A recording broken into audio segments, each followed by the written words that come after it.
Chapter 34. From 1843 to 1847, Section 1.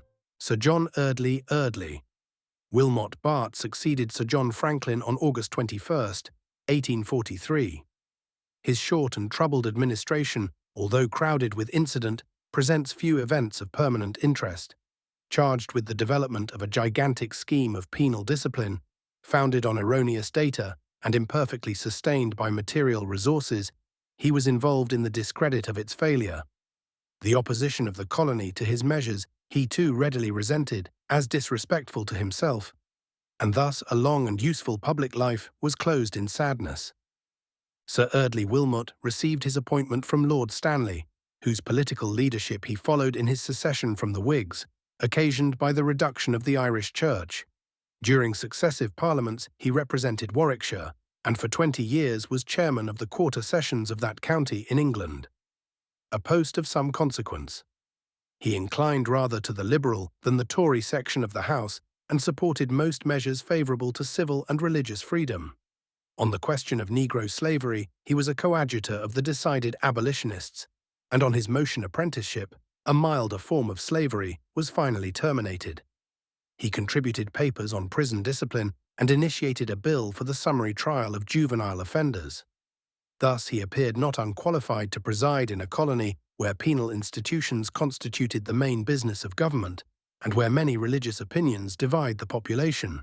The Gazette, which announced his appointment, contained the nomination of Sir Charles Metcalfe to the governorship of Canada, vacated by Sir George Arthur. An article in the London Times attacked Sir Wilmot with uncommon acrimony, attributed by himself to the influence of private spleen. He was described as a mere joking justice, accustomed in his judicial office to poke fun at prisoners, destitute alike of talents and dignity, and his character a contrast with that of the new Canadian governor. This bitter diatribe was published in the colonies and was not forgotten in the strife of factions. Metcalfe was indeed a governor with whom the widest comparison would scarcely find an equal. Every capital he ruled is adorned with his statue, and when he descended to the dust, his tomb was wet with the tears of nations. He consulted the ministers with the independence of a patriot and governed the people as one of themselves. Wilmot landed at a distance from Hobart Town and delayed his entrance on office to afford time for a removal of Franklin's household. When he was sworn in, the town illuminated, and the usual excitement of novelty wore the appearance of public welcome. The open and affable address of the governor attracted the people. He rapidly traversed the island. The agricultural knowledge he possessed, his promptitude in forming and expressing opinions, contrasted with the habits and manners of his predecessor. Those who were experienced in official life foresaw the dangers of a temper so free and of movements so informal. The opponents of the late governor recommended the neglect of all the distinctions which had limited intercourse, and some persons, never before seen at Government House, were admitted to the closet and boasted their intimacy and influence. Scarcely had Wilmot entered office when an exercise of mercy brought him into collision with one of the judges. Kavanagh, a notorious bushranger, was condemned to death. He had fired on a settler whose house he attempted to pillage. In giving sentence, the judge remarked that he had seldom tried a culprit stained with so great an aggregate of crime. 10 minutes before the time appointed for his execution, the governor granted a reprieve. Judge Montague was indignant, and those who had suffered by the depredations of the robber shared in his opinion. The press, in commenting on the commutation, predicted that the culprit would not long escape the scaffold. He was implicated in the murders of Norfolk Island and suffered death in 1846. Judge Montague, shortly after the reprieve, tried 4 men for a similar crime, and instead of pronouncing sentence, directed death to be recorded. He stated that the sparing of Kavanagh could only be justified by the almost total abolition of capital punishment. At a meeting of the Midland Agricultural Association, Wilmot noticed these reflections and declared that he would never inflict death in consideration of offences not on the records of the court, and that in this case robbery only had been proved. He thus early complained of anonymous attacks and admitted that in offering these explanations he was outstepping the line of his situation. Topics of a far more agreeable nature were suggested by the special business of the day. He dwelt with great fluency on the advantages of agriculture and dilated on the importance of independent tenants and an industrious peasantry. You, he observed, are to consider yourselves as the column of a lofty pillar. But depend upon it, a tenantry form the pedestal, a virtuous, moral, and industrious peasantry the foundation on which that pillar rests. I see around me some of your largest proprietors, who this day are lords of wastes and princes of deserts, but who, if the system of tenantry be carried out as fully as it deserves, will become patriarchs. And the future Russells, Cavendishes, and Percys of the colony may be proud to date their ancestry from any one of you. This strain of compliment was returned by Mr. Kemp, the oldest of the settlers, so many years before distinguished in the deposition of Governor Bligh. He congratulated the meeting on the appointment of His Excellency, whose presence he compared to the vivifying rays of the sun after a long cheerless winter, encouraging the ploughman to resume his labours with fresh spirit. The prevalence of bushranging, though far less than at an earlier period, induced the Midlanders to project a yeomanry corps. They were to provide weapons, meat for exercise, and always stand prepared to answer a summons. They proceeded to the choice of a treasurer and secretary, Messrs. Keach and Leake Jr. They were, however, informed that the levying of armed men is the prerogative of the Queen. On reference to the governor, he declined to sanction their incorporation, while he praised their martial spirit. Bushrangers rarely move in numbers, and a military is not the kind of power best adapted to suppress them. On meeting his council for the first time on October 21st, 1843, Wilmot expressed his admiration of the colony, its soil, its climate, and immense resources. He promised to consider the pecuniary difficulties of the settlers with a view to their alleviation. Referring to the appointment of a comptroller general, the chief officer of the convict department, he declared his cordial concurrence with the new discipline as a reformatory system. And noticing the recent arrival of a bishop, he avowed his preference for the Episcopal Church and, in still stronger terms, his attachment to religious liberty and equality. The salary of the governor was augmented to £4,000 per annum. The former uncertain but expensive allowances were withdrawn. Franklin had enjoyed £2,000 per annum as salary, and the government houses of Hobart Town, New Norfolk, and Launceston, a farm at Newtown, and a large garden in the domain. The salary of the new governor was given in full discharge of all demands. The beautiful gardens he determined to throw open to the public.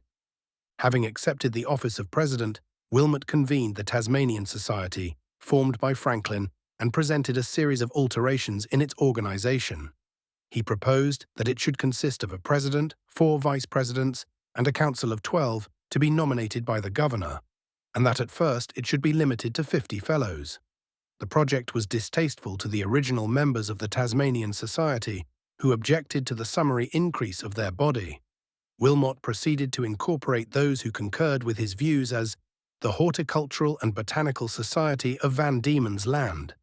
They were then entrusted with the government garden and the appropriation of a grant of £400 per annum required for its cultivation. The discarded society complained of the haste of the proposed revolution. They thought past services demanded a consideration of their wishes. They had received in trust an endowment from Lady Franklin of some prospective value. They corresponded with men of the first scientific circles, and they had published a journal which widely extended the physical knowledge and European fame of this hemisphere. None who are experienced in the causes of political discontent will consider such trifles without serious effect on the tempers of parties and the peace of rulers. Wilmot received the government in a condition most unfavourable to his tranquillity.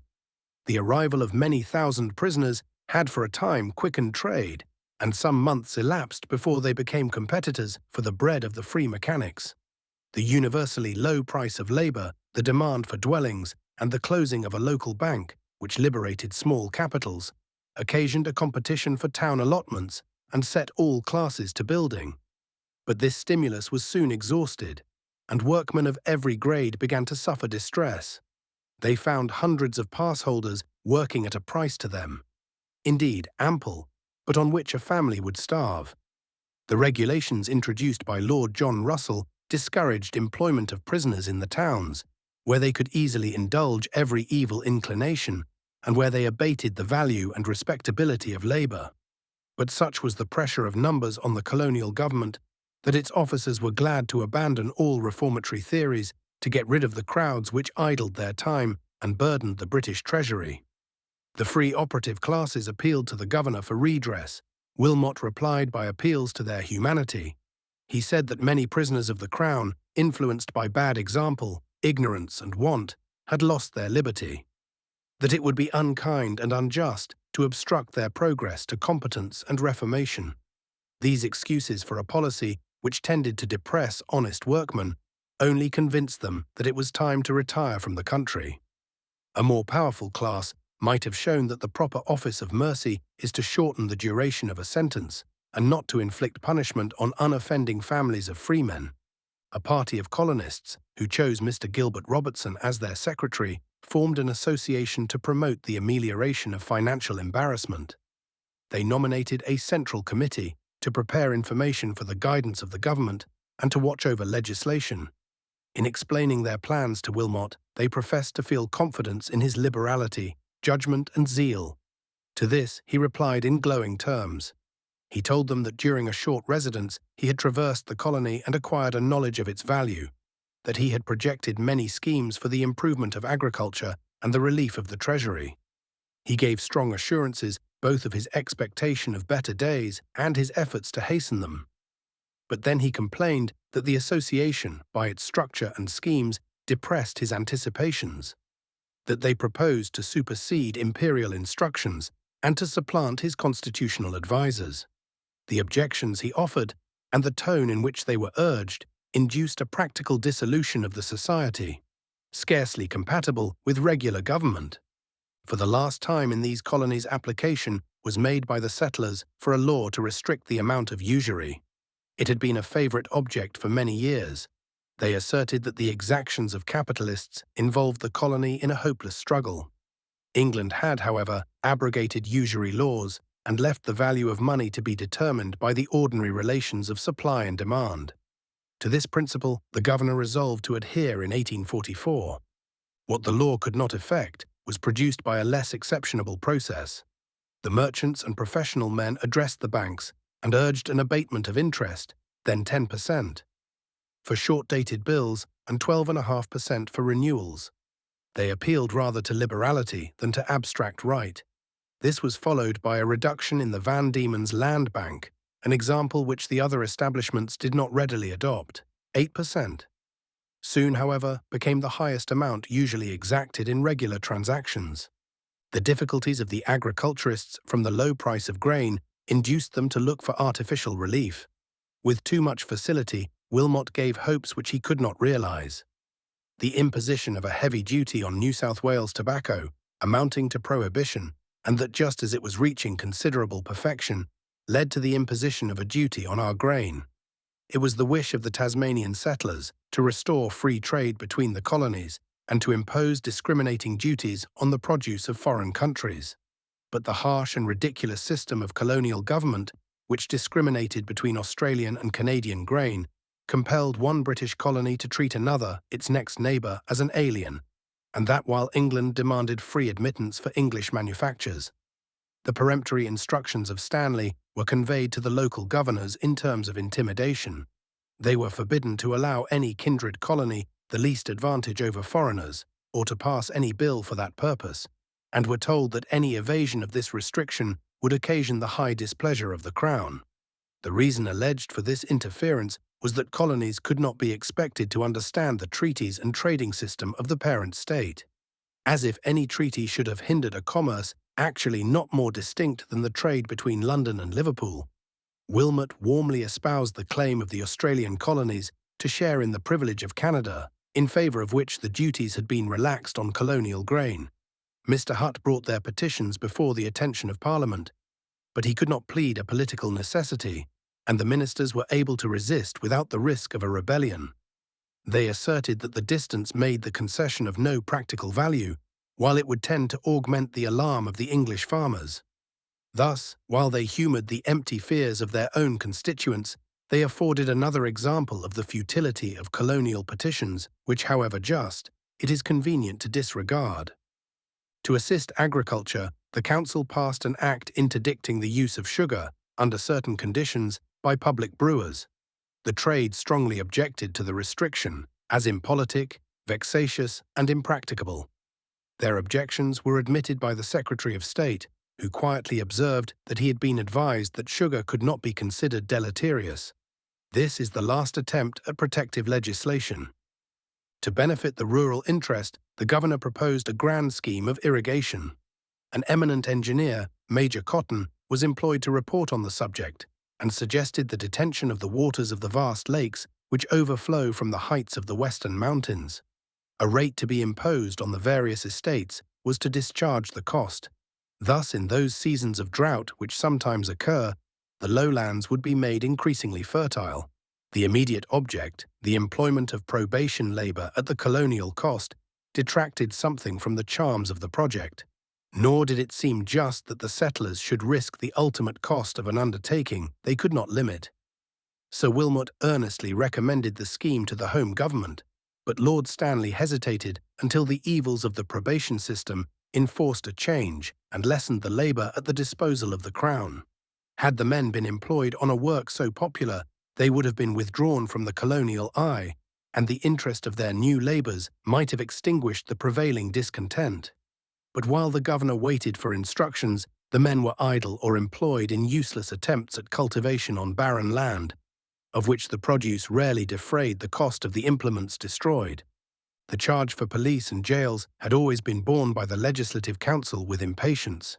The estimates were accompanied by an annual protest against entailing on the colony any pecuniary consequence of British crime. But when the convict labour was withdrawn from the roads and new taxes demanded, the time arrived for the most decided resistance, and the event proved that the councillors who refused their consent acted with prudence. The minister himself was compelled to own at last that the exaction of 20 shillings per head for police was unexampled in civilized governments. In 1836, Mr. Spring Rice, now Lord Monteagle, took advantage of a considerable local land fund to throw on the council the police establishment of the colony, occasioned by transportation. The sum then required, £14,000, was comparatively unimportant, and it was urged that the labour of convicts employed on public works at the cost of Great Britain, except £4,000 for superintendents, was a sufficient compensation. But the charge for constabulary and prisons gradually increased to £36,000. The land fund, after deducting £97,000 expended for emigration, for the support of Aborigines, and the working of the Land Office, yielded in 10 years a surplus of £207,000, carried to the general revenue. But during this time the charge for police and jails exceeded £311,000. The increase of judicial expenses, and especially of witnesses, was proportionately great, and this last item in 1 year of 1846, although most lighter crimes were disposed of in a summary way, rose to £6,000. The execution of public works by the Crown had been the sole vindication of these charges. From this arrangement, Lord Stanley departed, and in peremptory terms prohibited a spade to be moved, but on payment from the colonial treasury. Thus, at a season of commercial stagnation, the benefit of convict labour was withdrawn, while the charges for police and jails rose to 1/3 of the entire revenue of the colony, and in 2 years and a half a debt accumulated to £100,000. Notwithstanding the obvious injustice of this burden, the treatment of the New South Wales legislature gave slight hope of redress. Lord Stanley directed Sir George Gipps to obviate the threatened resistance of that council by hastening pardons to the prisoners, by withdrawing them from the service of the settlers, and by sending those not otherwise disposable to Van Diemen's Land. He was forbidden to relieve extreme financial difficulties by drafts on England, or draw from the military chest, although at the period an immense body of convicts remained long after transportation had ceased. This disregard of a more powerful colony led the people of Van Diemen's Land to infer that from a minister so unscrupulous, no justice could be expected while evasion was possible. Wilmot was deeply embarrassed, but he determined to adhere to the instructions of the Secretary of State, whose distance prevented his perceiving the hopelessness of his project until that discovery was unavailing. The positive nature of these injunctions left no room for discretion. The governor was commanded not to adopt any detailed regulations at variance with the scheme prescribed by the Crown, or to depart from its provisions without express authority. Sir Eardley Wilmot resolved that the utmost extent of taxation should be tried rather than infringe the orders of Stanley. A bill to raise the duties on sugar, teas, and foreign goods from 5 to 15% encountered an earnest but unavailing opposition. This bill was still more obnoxious from a clause, afterwards abandoned, to levy the duty on the current value of goods at the market of consumption, instead of export, a mode which taxed all the expenses of shipment. Mr. Gregson proposed the rejection of an impost required only by the extraordinary pressure of convictism. Several of the non-official members voted with the governor for the last time. A committee of the council had been appointed to ascertain how the expenditure could be reduced and the revenue augmented. They enumerated various forms in which further taxation might be practicable.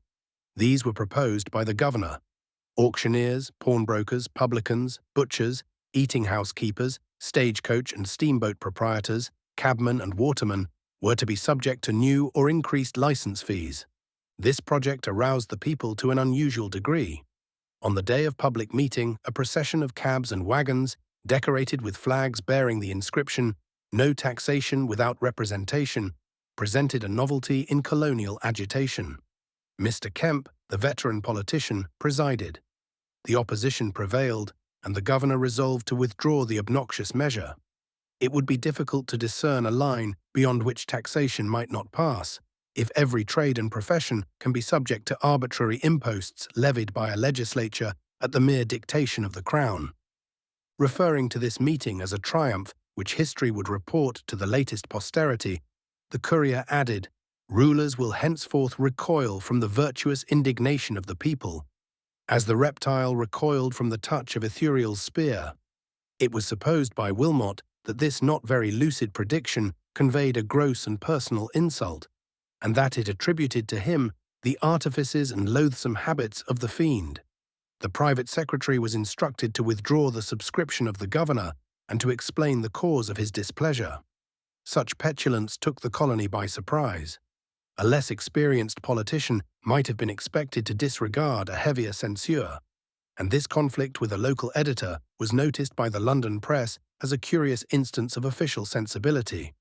The sheriff refused to call a meeting to consider the condition of the colony, because one of the objects was to notice the appropriation of the public revenue. This, he had been advised, was an interference with the royal prerogative. The friendly tone of his refusal restrained the wrath it was calculated to excite. It is quite impossible to suppose any branch of politics more clearly within the sphere of popular remonstrance than the expenditure of the public money in August, 1845. Mr. Biceno, the colonial secretary, who, like the governor, might have been popular in quiet times, was little qualified for a stormy debate. He announced the most arbitrary notions in the blandest tones and asserted that the doctrine of concurrent representation and taxation was a wild revolutionary idea exploded by American independence. The revenues he called the Queen's and thought it monstrous that any should dispute her right to her own. Though he compared the parent country to the hen and the colonies to chickens, he could see nothing to disturb the analogy in a demand for fresh contributions. He asserted that all constitutional history showed that it was the prerogative of the Crown to tax the people, and instanced the Cape, a conquered province, as an example. He affirmed that customs were not taxes, as the public were not compelled to use the articles on which they were levied. The prosperity of communities, he asserted, rose with the increase of taxation, that the placards posted over the town were a complete delusion. Taxation and representation, a cry first introduced by Lord Chatham, was, he said, never adopted by the Liberal Whigs in August, 1845. Such un-English notions were no assistance to the cause of the executive and were distasteful to all who pretended to value constitutional government. The ad valorem duties, raised to 15%, for some time produced less than they realized at 5. The licensing scheme being rejected, nothing remained but to reduce the expenditure or increase the debt. To relieve the revenue and employ the convicts, the executive proposed a road act and another for lighting and paving Hobart Town. The great objection to these measures was their design to evade the question at issue between the home government and the colony. with many more odious still as recognizing a right in a Crown-appointed legislature, either directly or indirectly, to tax the people. Mr. Gregson stated early in the session that he would not levy a shilling additional until the burdens of police were equitably adjusted. Supported by Captain Swanston, formerly a staunch adherent of Sir G. Arthur, he successfully moved the rejection of these bills. Their discussion drew forth many expressions of personal feeling. The governor declared he would not stay in office 1 hour did he not believe that Lord Stanley meant fairly by the colony, or could he not conscientiously act upon his lordship's instructions, and he begged that all the opprobrium cast on Lord Stanley might be considered equally applied to himself. He remarked that the opposition had exhibited a spirit more radical and even Jacobinical than he ever had witnessed in parliamentary factions. These reproaches were repelled by Mr. Gregson, who contended that in resisting unjust exactions for convict purposes, he was promoting the real interests of the colonial government. The governor retorted that with such support as the honourable member afforded, he would readily dispense. When the estimates for the year were presented on August 20th, the country party insisted on inquiry, and Mr. Dry proposed the appointment of a committee to ascertain the proportionate burdens transportation imposed. This motion was rejected by the governor's casting vote. Another, made for adjournment, to give the members time to investigate the items, met a similar fate. It was, however, discovered when the estimates were read that they differed from the copy in the hands of the members. The Chief Justice supported a second motion for adjournment to enable the Colonial Secretary to correct these discrepancies. On the reassembling of the Council, the Governor stated that considering the determination avowed by the members to refuse all items for the expenses of convictism and the general state of popular feeling, he had resolved to pause and to await the arrival of expected dispatches on the subject of dispute from Lord Stanley in reply to his own. Sir Wilmot was sensible of the financial burden inflicted by the convict establishments. A committee of government officers sat shortly after his arrival and pointed out the many and large items to be traced to the prevention and punishment of crime. This report he forwarded to Lord Stanley. He complained that charges never before thought of were levied by the commissariat, as well as the full value of convict labour, and insisted that the expenses incurred by the colonists for police ought in fairness to be defrayed by the Crown, or that the labour at its disposal should as formerly be allowed in compensation. So late as August 1844, the Secretary of State refused to entertain the claim for relief. He stated that the colony would be obliged to expend a sum nearly equal, although all the convicts were withdrawn. For their sakes, he said, the island was colonized. They constituted the working population. And he added that in the military and naval protection, the support of the unemployed convict and the capital and cheap labour poured into the colony, a fair proportion of expenditure was borne by the Crown. Pressed by extraordinary difficulties, Wilmot again urged the injustice of these conclusions. He complained that not only India, China, and the Cape of Good Hope, but New South Wales were pouring in felons of the worst description, who, as pass-holders, occasioned a vast outlay for the suppression of crime. He told his lordship that for several years the land fund had totally failed, while the expenses of police and jails, of judges and witnesses, had risen to £50,000. At this time the number of arrivals was 5,000 annually, sent from every colony and dependency of the Empire, as well as from the United Kingdom. There were between 3,000 and 4,000 pass-holders unemployed, 7,000 in private service, 6,000 about to emerge from the gangs, 8,000 with tickets of leave or conditional pardons, and in all more than 30,000 unqualified to quit the island without the consent of the Crown. It is impossible to read these representations without feeling indignant at the nobleman who suffered the representative of the Queen to struggle with difficulties so manifold and great, who left him to the alternative of breaking through positive prohibitions or of incurring popular distrust and aversion.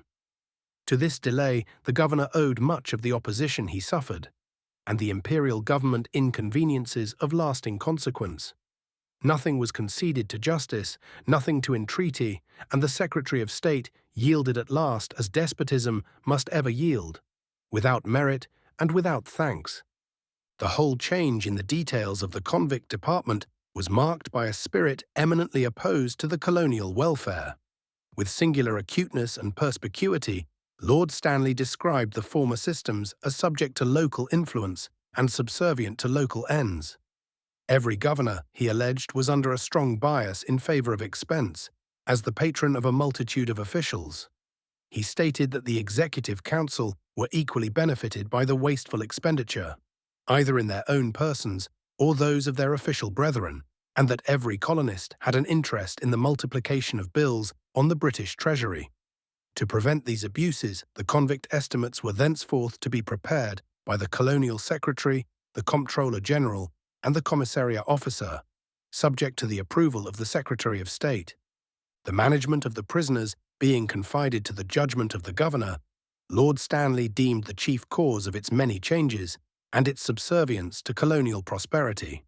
The deference of the ministers to this discretion he attributed to the unwillingness of the Home Office to interfere with a functionary in correspondence with the Colonial Office, and the reluctance of the Secretary for the Colonies to guide a penal system designed for interests exclusively imperial. Thus, he stated, the governor was practically independent and had strong inducements to render the labour of convicts subservient to colonial wealth and to disregard the great design, the prevention of crime in Great Britain. He declared that all schemes of convict management were of colonial origin, and all contemplated local interests as their main object.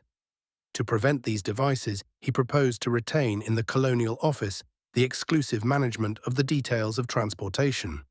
Among the items of convict expense was a charge of £164,000 for rations.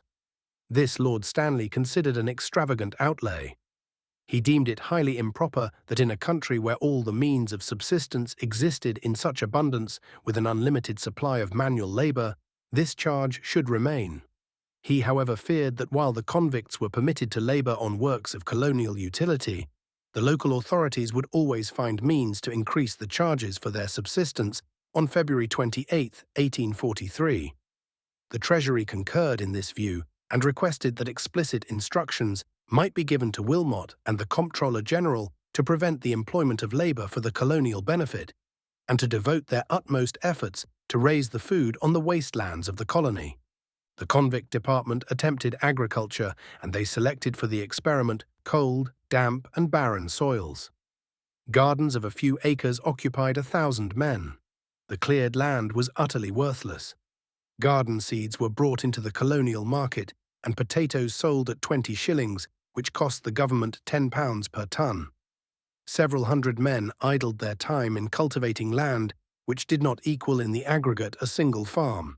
The estimated value of all the articles produced on two stations, Deloraine and Westbury, in 1846 by 400 men was less than £2 per man, while the salaries of their officers were nearly double that sum. Mr. Montague, the late Colonial Secretary, in estimating the cost of the convict department, presented a calculation £100,000 annually less than the estimate of the officers on the spot. This difference Lord Stanley set up as proof of the culpable negligence and profligacy of colonial expense. He considered the body of persons employed in the control of prisoners excessive. A reduction was therefore enforced, and in the endless surveillance was employed than free labour usually requires. To each party of 307 overseers were attached, without constables or other restraint. The subdivision of these parties in labour left them often to the practical oversight of a single person, and he an expiré. Thus they were able to make excursions for the purposes of robbery and pleasure. Their clothing tended rather to disguise than distinguish them. As the terms of their service expired, they were discharged in the prison dress, and no one could tell whether they were or not illegally at large. Escaped prisoners have been known to walk through bodies of men on the road without challenge. In several instances, robberies were committed on travellers within the precincts of the stations. The enclosures were often merely the common garden fence. The judges avowed that in passing sentence for crimes they could not punish them with severity, considering the strong temptations of the men. Remembering the number virtually and legally at large, the degree of safety, or rather the instances of exemption from pillage, must be considered almost miraculous. A great portion of minor crimes were not prosecuted, and a still larger number were undetected. But 800 recorded crimes, a scourge to 10,000 families, and full of terror and danger to all, would not seem extravagant when divided among 30,000 prisoners. The dispatches of Wilmot to Lord Stanley described with accurate minuteness the social effects of the probation system. Those who remember his apparent apathy when those evils were the topics of colonial complaint will deplore the strange fidelity to his political chief, which induced him to conceal his own sentiments from the colonists. He stated that the territory was inundated with unemployed prisoners, that no labor being in demand, they must either starve or steal, that a yearly increasing pauper population, without adding one atom to colonial wealth, would swell the catalogue of crime and increase the public expense in every form, that the number out of employment was fearfully great, and that land, cleared, fenced, in complete cultivation, with houses and buildings, might be bought at the upset price of waste land. To remedy these evils, he proposed the extension of conditional pardons to the Australian colonies, the remission of the price of Crown lands to emigrants, and the letting of allotments at a nominal rental for 7 years to conditionally pardoned men, with a contingent right of purchase. To all these remonstrances, so far as they affected the colonist, Lord Stanley had a ready reply. The colony was originally penal and could claim neither compensation nor relief.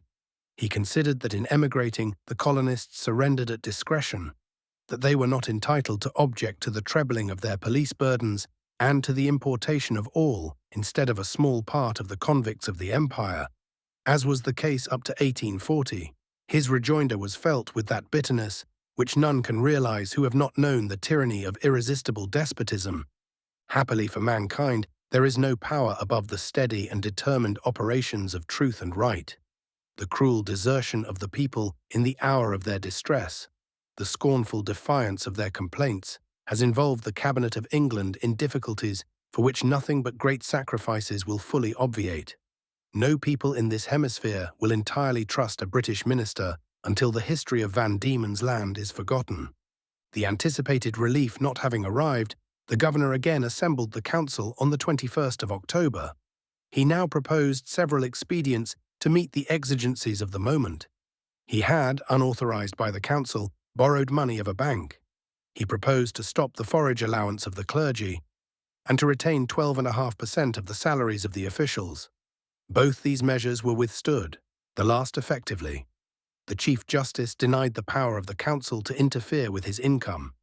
When a new set of estimates was offered, they were found to be unintelligible, and an adjournment, to enable the Colonial Secretary to afford the necessary information, was proposed by Mr. Dry. This reasonable request was lost by the governor's casting vote, and several motions with a similar object were defeated in the same manner.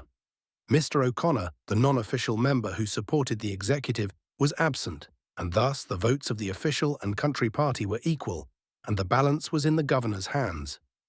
At the next sitting of the council, Wilmot proposed to pass the estimates. Ineffectual efforts to postpone their consideration exhausted all means of evasion, and Mr. Dry moved that the Appropriation Act should be read that day 6 months. He expatiated on the injustice of the system, which condemned the colony to the cost of an imperial scheme, and insisted on the solemn obligation of the council to resist an accumulation of debt, which must involve the colony in ruin. Mr. Gregson followed and referred to the unavailing representations of Sir G. Arthur, Sir John Franklin, and Sir E. Wilmot himself, in reference to police expenses, and dwelling on the evils of the convict system. An adjournment of the debate being moved, the governor opposed it with his deliberative and casting vote, and added that he resisted the motion because it was only intended to embarrass. The Appropriation Act would then have gone to the third reading, but the non-official members at once quitted the chamber and reduced the number below the legal quorum. On the day following, Mr. Gregson appeared at the table and apologized for the absence of his honourable brethren, who were preparing a protest to present on the morrow. Wilmot complained of discourtesy and denounced the opposition as disloyal and unconstitutional. They asserted that quitting the council chamber was not unusual, and was not a concerted movement, and resented in decided language the charge of disloyalty, amounting in sworn councillors to perjury, if rigorously construed. The governor afterwards explained that he had reference only to the particular instance, and not to their general intentions. It had been publicly rumoured that rather than allow the Appropriation Act to pass, several members had resolved to resign. Captain Swanston, less prominent in opposition, waited on the governor and earnestly advised him to forward another set of estimates prepared by Captain Swanston for the approval of the Secretary of State. He warned him that should he persevere, a rupture would inevitably follow. In this interview, the governor expressed his determination to proceed. He forgot, it would seem, some of those forms of civility which no man can safely neglect, and Captain Swanston left him with a sense of personal affront. An immedicable wound. In this temper, the council met on the 3rd of October. Mr. Gregson called the attention of the members to a question submitted to Mr. Francis Smith, a barrister. Whether, as chairman of a committee, the governor had a deliberate and casting vote, and whether the quorum required by law at a meeting of council was requisite in committee, and thus whether the estimates were legally passed through the committee, the numbers present being less than 1/3, and the governor giving his double vote. Mr. Smith gave his opinion that the estimates were in law rejected instead of carried, but the Chief Justice considered the sitting of committee merely a convenient method to sift beforehand items afterwards to receive a legal sanction in the council. The Attorney General, without notice, was unprepared to give an opinion, and a motion of Mr. Gregson for delay was lost. The Colonial Secretary then moved the third reading of the obnoxious bill, when Mr. Dry rose to read a minute, signed by the members in opposition, objecting to the proceedings. This being rejected as irregular, Mr. Gregson proposed that the third reading should be delayed, that the members dissenting might bring forward other estimates. In urging this motion, he rebutted the disloyal imputation and referred the governor to the unity existing in the country party in proof that inevitable necessity alone had prompted the cooperation of persons hitherto adverse. This motion being lost, before the Appropriation Act could be carried, the opposition quitted the council. Those remaining did not constitute a quorum, and the legislative session was abruptly terminated. The Gazette of November the 4th announced that Charles Swanston, Michael Fenton, John Kerr, William Kermode, Thomas G. Gregson, and Richard Dry, Esquires, had resigned their seats.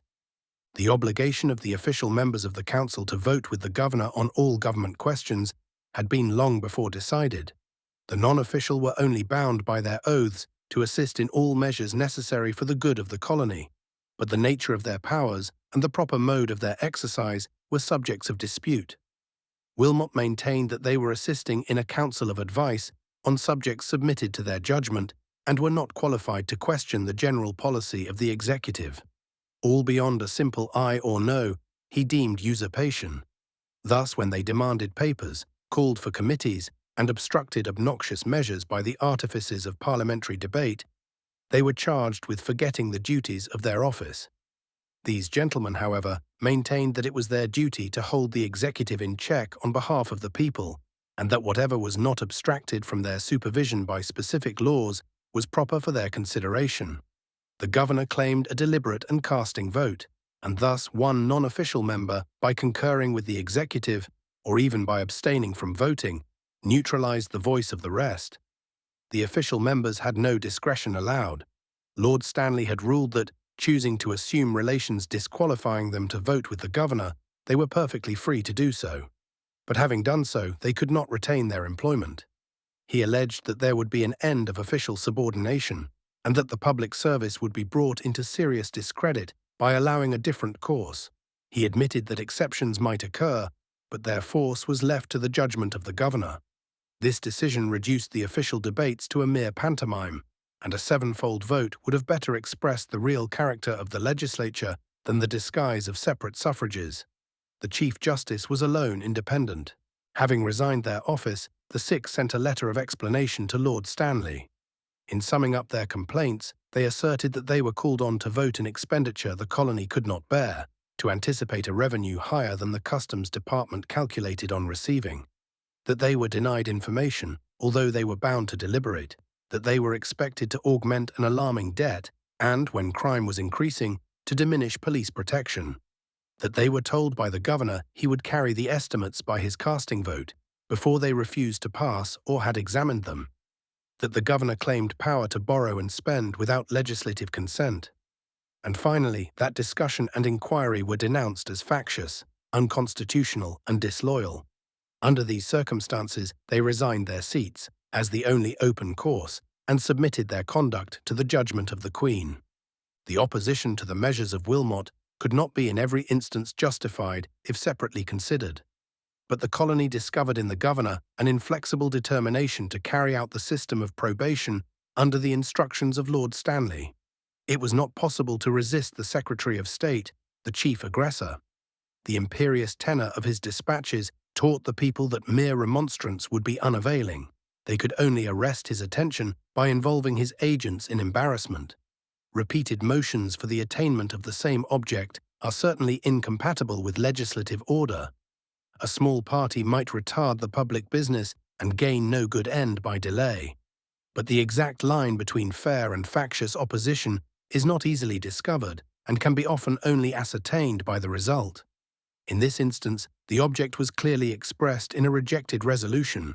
This council do decline voting the sum stated in the estimates laid on the table for the payment of the judicial, police and jail establishments during the ensuing year, as far as the expenses of the convict department with respect to those items are incurred. At the same time, they desire to place on record an expression of regret that they should, by a sense of duty, be compelled to adopt any measure, likely even temporarily, to embarrass His Excellency's government. The cause of the Patriotic Six, as they were called, was eagerly espoused by the colony. To supply the vacancies occasioned by their retirement was the labour of weeks. The governor defended himself from the charge of despotism and declared that he would never interrupt the freedom of debate or attempt to force the compliance of the council. The opposition press held up to scorn those disposed to accept a nomination, and gentlemen who did so were assailed with scandalous abuse. So easily is the noblest cause degraded by its friends. A more suitable expression of popular feeling was given on the return of Mr. Dry to his native town. He was escorted by a large concourse of people, and with all the usual tokens of public esteem. The father of Mr. Dry was exiled during the political troubles of Ireland in the last century, and after a respectable career attained considerable wealth. The son, the first legislator chosen from the country born, the colonists saw with pleasure consecrate himself to the cause of his native land. Mr. Gregson, the leader of the opposition, was honoured in a more substantial form. A body of his admirers, by contributions of large amounts, raised a testimonial in the shape of 2,000 guineas and plate with a suitable inscription. On no previous occasion had public sympathy so attended political controversy, and never was the legislative freedom of the country more earnestly desired. End of Chapter 34, being Chapter 5 from 1843 to 1847, Section 1.